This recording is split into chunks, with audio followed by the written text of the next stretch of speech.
Hello મિત્રો, કેમ છો? વિજી બ્લોગમાં સ્વાગત છે. ફાઇનલી હવે અમે કેદારનાથ જવા માટે નીકળી ગયા છીએ. કેદારનાથ જવા માટે અને ચારધામની યાત્રા માટે સૌથી પહેલાં રજિસ્ટ્રેશન કરાવવું પડે છે.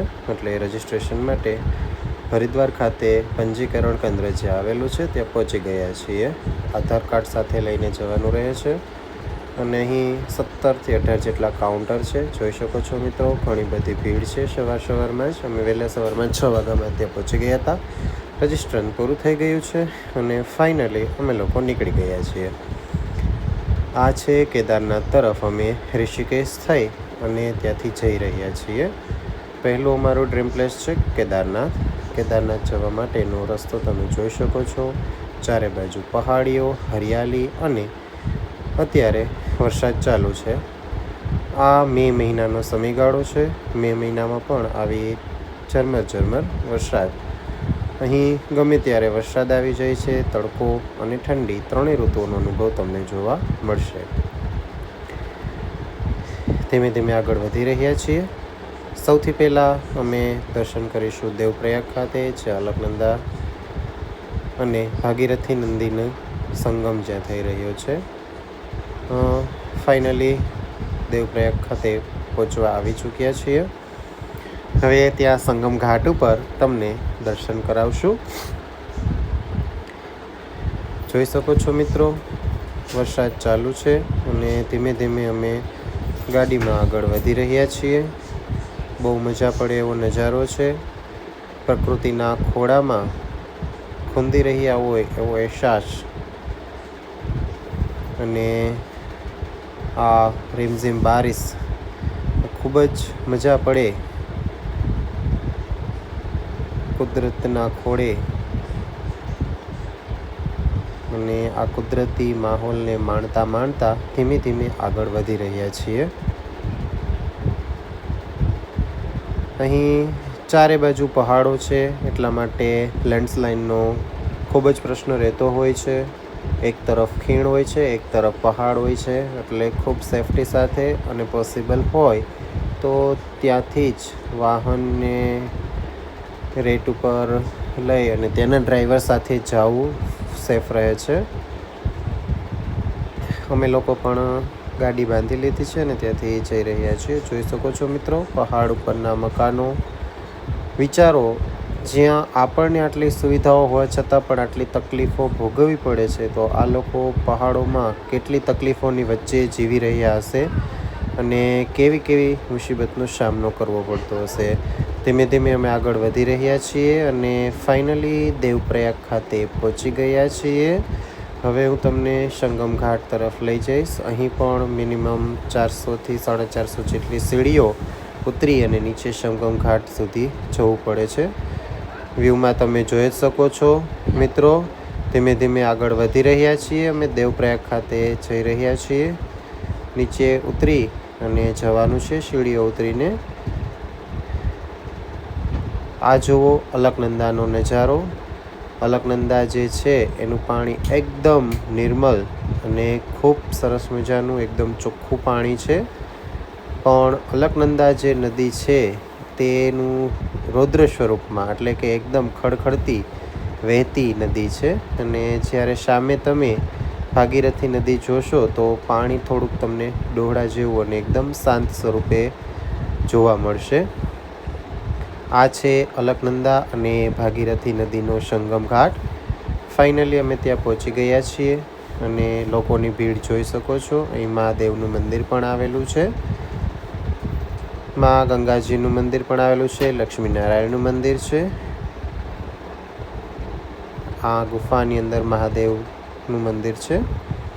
જોઈ શકો છો મિત્રો, અહીં લોકો સ્નાન કરી રહ્યા છે. આ છે ભાગીરથી, સામેની સાઈડ છે અલકનંદા નદી. બંને નદીઓનો સંગમ અહીં થાય છે.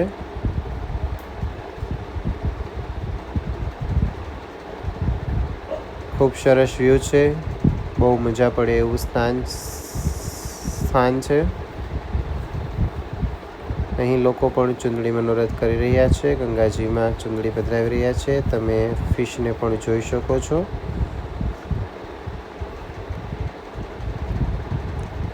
ધીમે ધીમે હવે આગળ વધીશું.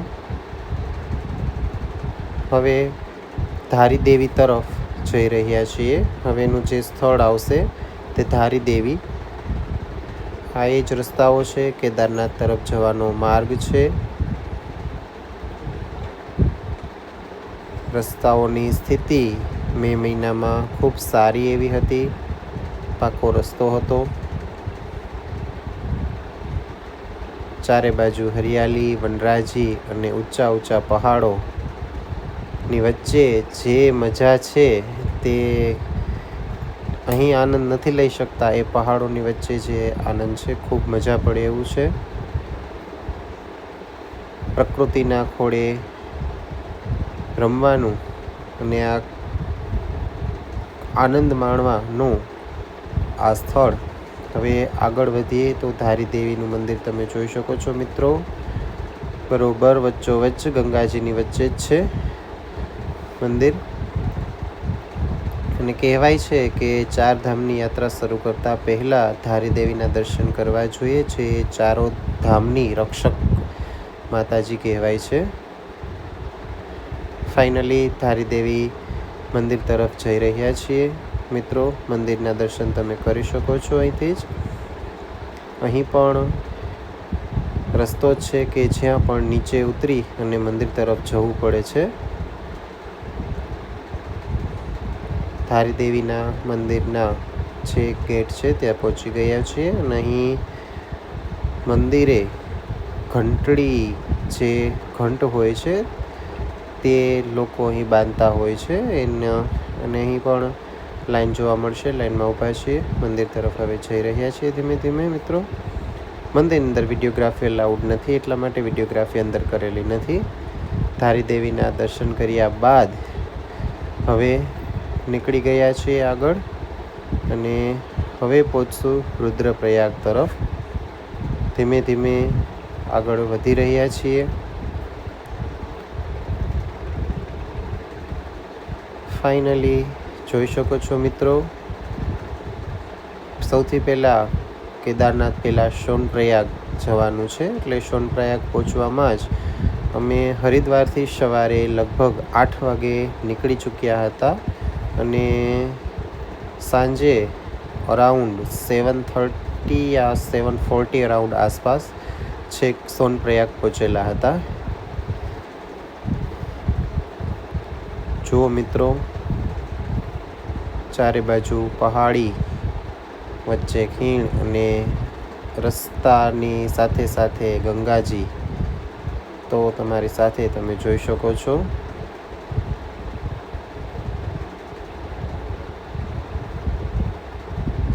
મિત્રો રસ્તાઓ ખૂબ જોખમી છે, એટલે વાહન લઈને જ્યારે જઈએ તો સલામતી સાથે જવું જોઈએ અને સલામતીથી સેફ ડ્રાઇવિંગ કરવું જોઈએ.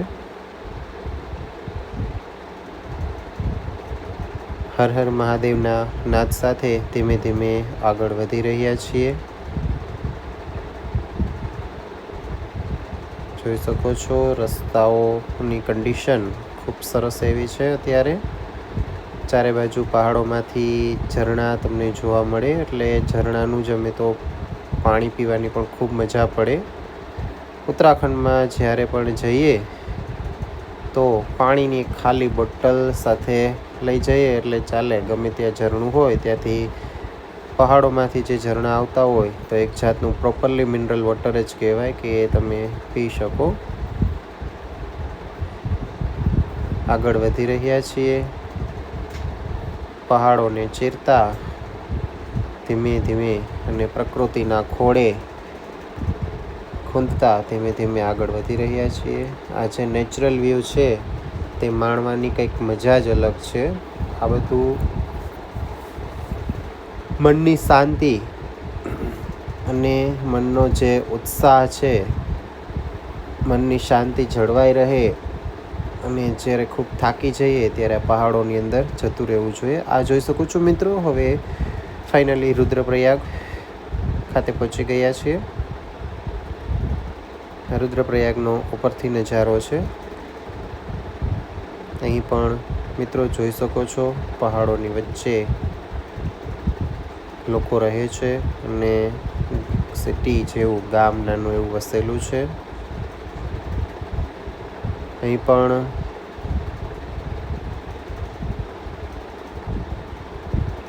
નદીઓનો સંગમ થાય છે.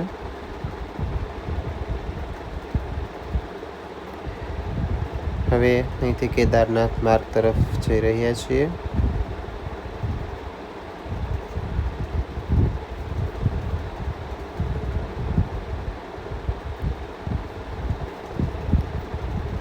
જોઈ શકો છો મિત્રો, રસ્તામાં પેટ્રોલ પંપ, હોટલો, જમવા માટે હોટલો, રોકાવા માટે હોટલો તમને બધું આસાનીથી મળી રહે છે. અને જો એડવાન્સમાં બુકિંગ કરેલું હોય તો વધારે ઇઝી રહે છે. ધીમે ધીમે આગળ વધી રહ્યા છીએ. ખૂબ સરસ નજારો છે. વરસાદી માહોલ હતો. ઠંડી ઠંડી પવન અને એ જે મજા છે પહાડો વચ્ચે, ખૂબ આનંદદાયક હોય છે. ફાઇનલી હવે મિત્રો સોનપ્રયાગ તરફ જઈ રહ્યા છીએ. ખૂબ સરસ, રસ્તાઓની કન્ડિશન પણ ખૂબ સારી એવી છે. અમારા જે ડ્રાઈવર ભાઈ હતા તે પણ સ્વભાવે ખૂબ સારા અને બધી માહિતીઓ અમને પૂરતી પ્રોવાઈડ કરતા હતા કે આ સ્થળ આ છે, અહીંયા આ છે, તો બધું મહત્ત્વ પણ સમજાવતા જતા હતા. બહુ મજા પડે એવું સ્થાન છે. અચૂકથી મિત્રો ઉત્તરાખંડમાં જ્યારે પણ આવો ત્યારે પાંચ પ્રયાગ, ધારી દેવી, કેદારનાથ, બદ્રીનાથ, માના ગાંવ આ બધી જગ્યાની મુલાકાત અવશ્ય લેવી જોઈએ.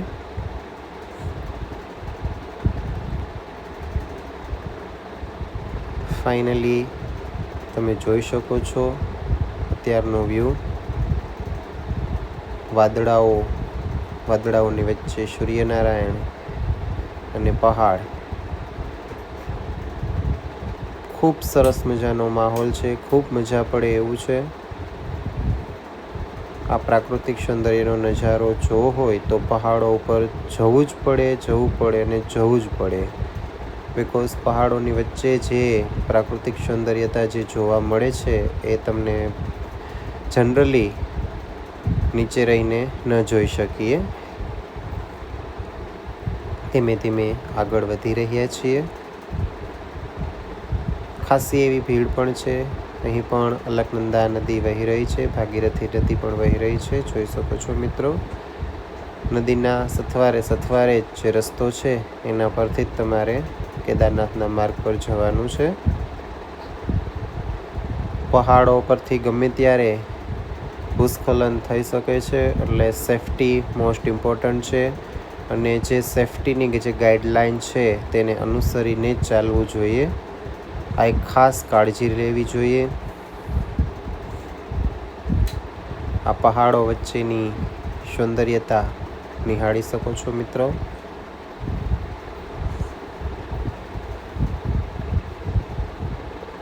જોઈ શકો છો વાદળ પહાડ ઉપર જાણે બેસી ગયું હોય એવું લાગી રહ્યું છે. ફૂલ ગ્રીનરી અને વાદળાઓની વચ્ચે ખૂબ મજા પડે એવું છે. જોઈ શકો છો અહીં પહાડ પર લગભગ જગ્યાએ તમને નાના મોટા ઘર જોવા મળશે. જસ્ટ થિંક કરો, આપણે આટલી સુખ સુવિધાઓ સાથે જીવીએ છીએ તો આ પહાડીમાં લોકો કેવી રીતે જીવન વ્યતીત કરતા હશે, કેવી રીતે જીવન વિતાવતા હશે.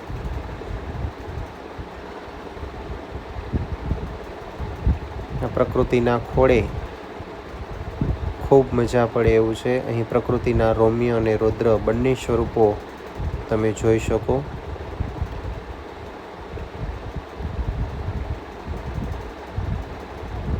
ટોટલી પ્યોર નેચરલી વસ્તુ તમને જોવા મળશે.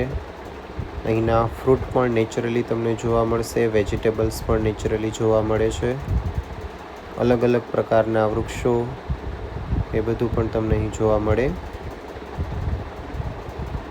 ધીમે ધીમે રસ્તા પર આગળ વધી રહ્યા છીએ. ફાઇનલી મિત્રો હવે સોનપ્રયાગ ખાતે પહોંચીશું.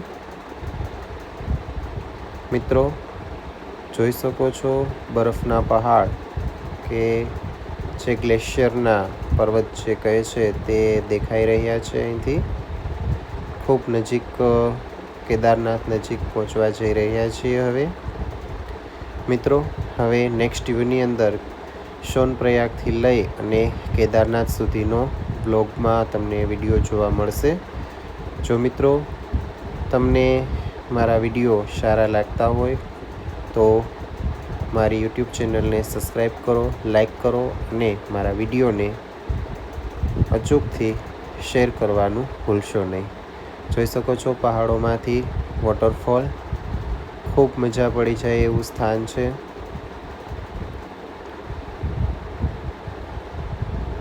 હર હર ભોલે, જય શ્રી કૃષ્ણ.